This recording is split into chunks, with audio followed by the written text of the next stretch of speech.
ஸ்ரீராம ஜெயம், ராமகாவியம், ராமாயணம், தெய்வ திருமுருக கிருபானந்த வாரியார் சுவாமிகள். அஞ்சனை குமாரனின் ஆற்றல். அனுமாரை சீதாதேவி வள்ளலே என்று அழைத்த காரணம் என்ன? சீதாதேவி மாண்டால் ராமரும் லட்சுமணரும் மாழ்வார்கள். அக்கணமே சுக்ரீவன், அங்கதன் முதலிய வானர வீரர்கள் மாழ்வார்கள். இந்த செய்தியை அறிந்தவுடன் பரதனும் சத்ருக்கனும் மாழ்வார்கள். 3 தாய்மார்களும் ஆழ்வார்கள். அதனால் அயோத்தியில் உள்ள மாந்தர்கள் மாழ்வார்கள். அதனால் பக்த உலகமே அழியும். அனுமார் சீதைக்கு உயிர் தந்து உலகத்துக்கே உயிர் தந்தார். அதனால் வள்ளலே என்று அழைக்கின்றார். சீதா தேவி அனுமாரை நோக்கி, நீ யார்? எம்பெருமானுக்கும் உனக்கும் எவ்வாறு தொடர்பு ஏற்பட்டது? இங்கு நீ எவ்வாறு வந்தாய் என்று வினவினார். அனுமார், தாயே, ராவணன் தங்களை கவர்ந்தபின் ராமலட்சுமணர் தங்களை தேடி வரும்போது ஜடாயுவை கண்டார்கள். அவர் தங்கள் நிலைமையை கூறி இறந்துவிட்டார். பின்னர் தங்களை தேடிக்கொண்டு வந்து கிஷ்கிந்தையை அடைந்து சூரியகுமாரனாகிய சுக்ரீவனுடன் நட்பு கொண்டார். நீங்கள் அன்று எரிந்த அணிகலன்களைக் கண்டு உயிர் தளித்தார். ராவணனை வென்ற மாவீரனாகிய வாலியை ஒரே அம்பினால் வதைத்தார். சுக்ரீவனுக்கு முடிசூட்டினார். சுக்ரீவனுக்கு 70 வெள்ளம் வானர வீரர்கள் துணை செய்ய இருக்கின்றார்கள். அம்மா, என்னை எவ்வாறு கடல் கடந்து வந்தாய் என்று கேட்கின்றீரே. தங்கள் கணவனாருடைய திருவடியை தியானிக்கின்றவர்கள் பிறவிக்கடல் ஏழையும் கடப்பார்கள். நான் இந்த உவர்கடலை கடந்தது ஒரு சிறப்பா? தாயே, எம்பெருமானுடைய பணி செய்யும் வீரர்கள் கடலின் மணலை விட அதிகமாக பலர் இருக்கின்றார்கள். அந்த ராம அடியார்களில் அடியேன் கடைப்பட்டவன். அங்கும் இங்கும் போகுமாறு சிறியவர்களுக்கு தானே கட்டளையிடுவார்கள். ராமன் அடியார்களில் ஒருவனாகிய யான் கடலை கடந்து வந்தேன். சீதை, அப்பா அனுமானே, இங்கு அதிகம் நீ காலதாமதம் செய்யக்கூடாது. நான் இந்த இலங்கையில் கால் வைத்த போது ஒரு கற்பவாசம் இருப்பதாக திட்டமிட்டேன். இன்றுடன் 9 மாதங்கள் பூர்த்தியாகி விட்டன. அதற்குள் எம்பெருமான் வந்து ராவண சம்மாரம் செய்து என்னை சிறைமிட்டு போகுமாறு வேண்டினேன் என்று சொல்வாயாக. ஒரு கால் இந்த 1 மாதத்திற்குள் இங்கு வர இயலவில்லை என்றால் நான் இங்கு மாண்டு ஒளிவேன். எம்பெருமான் அப்படியே அயோத்தி சென்று கங்கை கரையில் எள்ளும் தண்ணீரும் இறைக்கச் சொல்லுவாயாக. குழந்தை இல்லாத எனக்கு நீர்க்கடன் அவர்தானே செய்ய வேண்டும். நான் இங்கு மாளும் தன்மையை அடைந்திருக்கின்றேன். ஆதலால் என்னுடைய சிறந்த மாமியார் 3 வணக்கஞ்செலுத்தினாள் என்று கூறுவாயாக. சுக்ரீவனுக்கு என்னுடைய ஆசியை கூறுவாயாக. எம்பெருமான் அயோத்திக்கு செல்லும் பொழுது நீங்கள் உடன் சென்று அவருக்கு முடிசூட்டு விழா செய்யுங்கள். அந்த பட்டாபிஷேக கோலத்தை பாவியாகிய யான் பார்க்க தவம் செய்திலேன் என்று கூறினாள். அனுமார் சீதையின் திருவடிகளில் வீழ்ந்து வணங்கி, அம்மா, நான் சென்று ராமரிடம் கூறி அவர் வந்து போர் புரிந்து தங்களை மீட்கின்ற தன்மை வேண்டாம். அது காலதாமதமாகும்.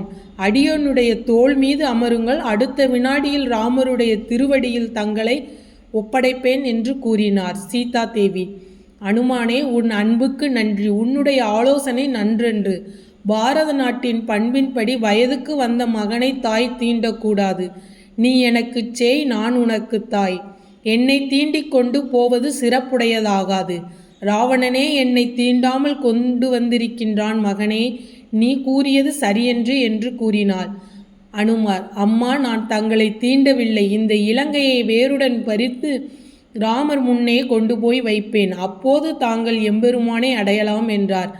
அனுமானே, நீ சிறிய குரங்காக இருக்கின்றனையே, நீ எவ்வாறு இலங்கையை எடுப்பாய் என்று கேட்டாள் சீதை.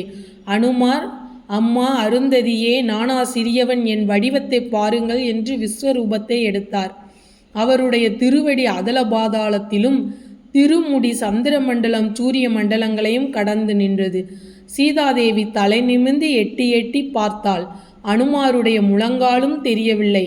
அதிசயம் அடைந்தாள். மகனே, இந்த வடிவத்தை காண அஞ்சுகிறேன், அடங்குவாயாக என்றாள். நல்ல குடும்பத்தில் தாய் தந்தையர் அடக்கினால் பிள்ளைகள் அடங்கும். அல்லாத குடும்பத்தில் தாய் தந்தையரை அடக்கும். சீதாதேவி அனுமாரை பார்த்து அகமகிழ்ந்து ஆனந்த கண்ணீர் வடித்து கூறுகின்றார். மகனே, எம்பெருமானுக்கு லட்சுமணனைத் தவிர வேறு துணை இல்லை என்று எண்ணினேன். நீ ஒருவன் துணையாக அமைந்திருப்பதால் பகவானுக்கு ஆகாத காரியம் ஒன்றும் இருக்காது. இலங்கை கடல் கடந்து இருக்கின்றதே என்று எண்ணினேன். உன்னுடைய பேராற்றலை கண்டபின் 7 கடல்களுக்கு அப்பால் இருந்தால் என்ன என்று எண்ணுகிறேன். இந்த இலங்கை உனக்கு சுண்டு விரல் பாரம். ஆனால் என்னை கண்ணீர் விட்டு அழுகின்ற அபலை என்று எண்ணாதே. இந்த இலங்கை அழிக்க எம்பெருமான் இளைய பெருமாளுடன் 70 வெள்ளம் வானர சேனையுடன் வரவேண்டுமா? கோதண்டத்தை வளைக்க வேண்டுமா? அம்புகளை தொடுக்க வேண்டுமா? இந்த இலங்கையையும் ஏனைய உலகங்கள் எல்லாவற்றையும் அழிக என்று ஒரு சொல்லால் அழித்து விடுவேன். அத்துணை ஆற்றல் என்பால் அமைந்துள்ளது.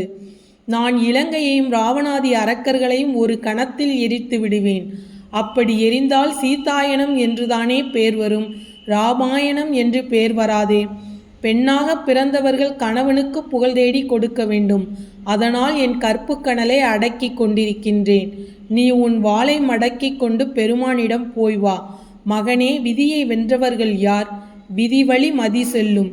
விலையுயர்ந்த ஆடை ஆபரணங்களையும் மாட மாளிகைகளையும் துறந்து வந்த யான் அற்பமான மானை விரும்பினேனே. இதற்கு காரணம் விதியின் செயலாகும். ஒரு கால் இலங்கையில் நான் மாண்டு போவேனானால் மறுபிறப்பில் எம்பெருமான் எனக்கு கணவனாக வரவேண்டும் என்று வரம் கேட்டதாக பெருமானிடம் கூறுவாயாக. ஆஞ்சநேயா, ராமச்சந்திரமூர்த்தி அயோத்தியிலிருந்து மதிலாபுரிக்கு வந்து என் கையை பற்றிய அன்று இந்த ராமாவதாரத்தில் 2 மாதரை தொடேன் என்று எனக்கு வரம் கொடுத்ததை அவருக்கு நினைவூட்டுயாக. மிதிலாபுரிக்கு சென்றால் என் தாய் தந்தையருக்கு என் அன்பு வணக்கத்தை அறிவிப்பாயாக. தாயே, நீங்கள் சிந்தை நொந்து செப்புவதை கேட்டு உளம் நொந்து உரைக்கின்றேன். தாங்கள் அகால மரணம் அடைய வேண்டாம். நான் சென்று ராமரை பார்ப்பதுதான் தாமதம். நான் சென்று தெரிவித்தவுடன் என் தோள்களில் ராமரும் அங்கதன் தோள்களில் லட்சுமணரும் வானர சேனைகளுடன் இங்கு வருவார்கள். அரக்கர்கள் அழிய உதிர ஆறு ஓடும். அரைக்குமாறும் அறுத்து வீசிய வாளினாலும் கடக்க முடியாத தாளிமலை இங்கு காணப்படும். புண்ணிய நீராகிய உதிரத்தில் குளித்த பறவைகள் அரக்க மாதர்களின் கண்ணீரில் குளிப்பதை காண்பீர்கள். தங்கள் திருமேனியை உற்று பார்த்த ராவணனுடைய கண்களை காக்கைகள் கொத்தி தின்பதை காணப்போகிறீர்கள். உலக மாதாவே, அரம்பையர் ஆடிய நடன சபைகளில் குரங்குகள் நடிப்பதை காண்பீர்கள். ஆகவே அறம் வெல்லும் மரம் தோற்கும் என்று கூறினார் அனுமர். சீதா தேவி, நான் ஒரு கிளியை வளர்த்தேன். அது முட்டையிட்டு குஞ்சு பொரித்தது. அதற்கு என்ன பெயர் சூட்டலாம் என்று கேட்டேன். அதற்கு எம்பெருமான், என் தாய் கைகேயின் பெயரை சூட்டு என்றார். இந்த அடையாளத்தை சொல் என்றாள். சூடாமணி. பின்னர் தன் மடியில் முடித்து வைத்திருந்த சூடாமணியை எடுத்து அடையாளமாக கொடுத்தாள் அம்மணி. இளம் ஞாயிறு போல் அது ஒளி செய்தது. இதனை அனுமார் தொழுது வாங்கினார். கண்களில் ஒற்றிக்கொண்டார். அதனை துணியில் முடிந்து பத்திரப்படுத்தி கொண்டார். சூடாமணி என்பது செய்யா என்ற வாய்ப்பாட்டின்படி சூடுகின்ற மணி எனக் கருதுக.